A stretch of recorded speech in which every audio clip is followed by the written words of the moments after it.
자, 오늘은 이사 사업자를 위한 그 내용을 좀 전달하고자 합니다. 이사 사업 이렇게 하면 성공합니다라는 주제로 여러 항목을 살펴보도록 하겠습니다. 먼저 서비스 절차와 고객 응대 방안을 정확히 이해하고 반드시 실천한다입니다. 우리가 이사를 하다 보면 때로는 늘 경험적으로 반복적으로 진행을 하지만 이사 시작부터 중간, 마무리, 출발지, 도착지 해야 될 여러 가지 필수 절차들이 있습니다. 그러한 절차들에 대해서 제대로 알고, 그리고 이사 사업은 단순한 물건을 옮기는 것만이 아니라 그 과정에서 고객을 응대하는 그런 서비스적인 사업입니다. 따라서 고객 응대 방법도 정확하게 이해하고 이를 반드시 실천에 옮깁니다. 둘째는 품질 개선을 위한 학습을 게을리하지 않고 학습 내용은 숙지에서 이사 서비스 품질 개선에 반드시 반영한다입니다. 우리가 이사 사업 하면은 잠시 말씀드린 것처럼 단순히 작업으로만 생각할 수가 있는데 작업 이외에 견적 단계부터 이사 종료 후 AS 처리까지 고객 응대하는 서비스 사업입니다. 서비스적인 그런 부분들이 굉장히 크기 때문에 서비스라든지 또 이사 작업 자체 역량, 작업 방법, 작업 절차, 품질 개선 방안 이런 여러 가지 끊임없는 학습이 필요합니다. 그런 학습을 통해서 부족한 부분을 메꾸고 또 이러한 부분들을 실제 서비스에 실행함으로써 더 발전하는, 지속적으로 발전하는 그러한 사업자가 되겠습니다. 세 번째는 고객과는 지킬 수 있는 약속만 하고 약속은 꼭 지킨다입니다.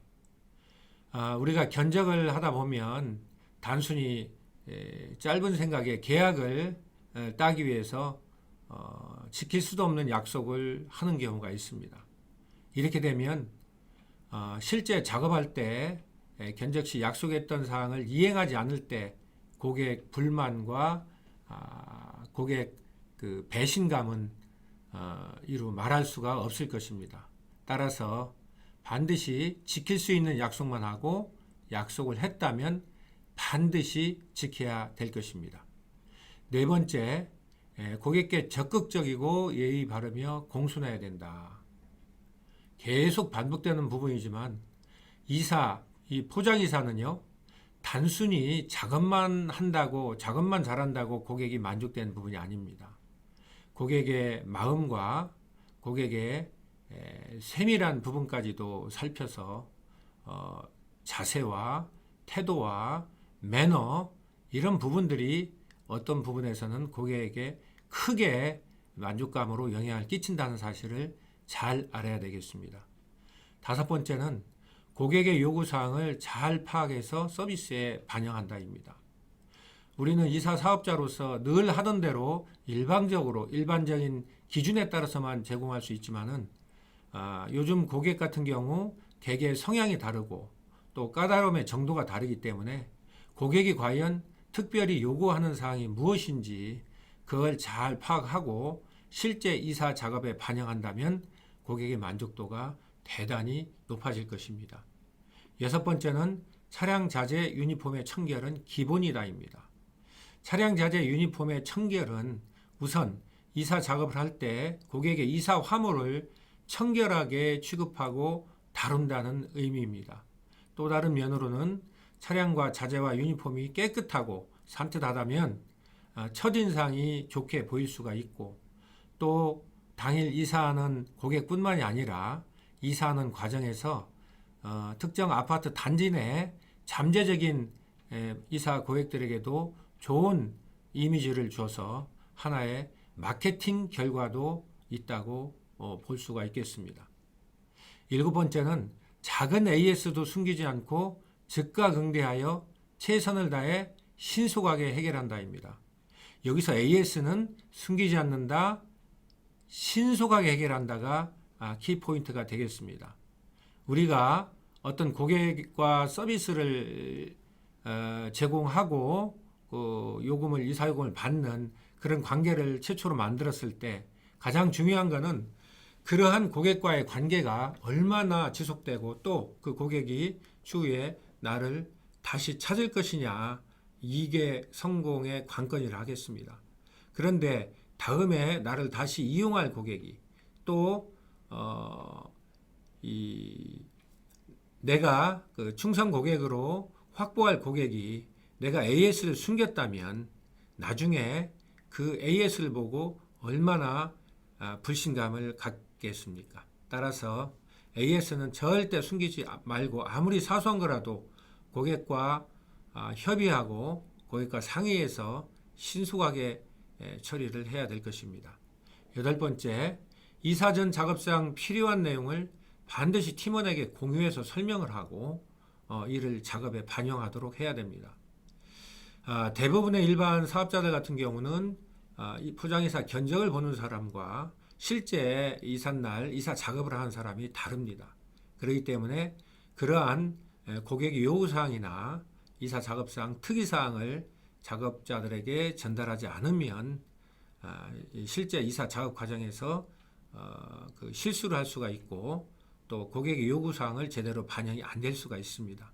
그렇기 때문에 작업 전에 필요한 내용은 반드시 실제 작업하는 팀원들과 공유를 하고 작업 현장에서 반영이 되도록 해야 되겠습니다.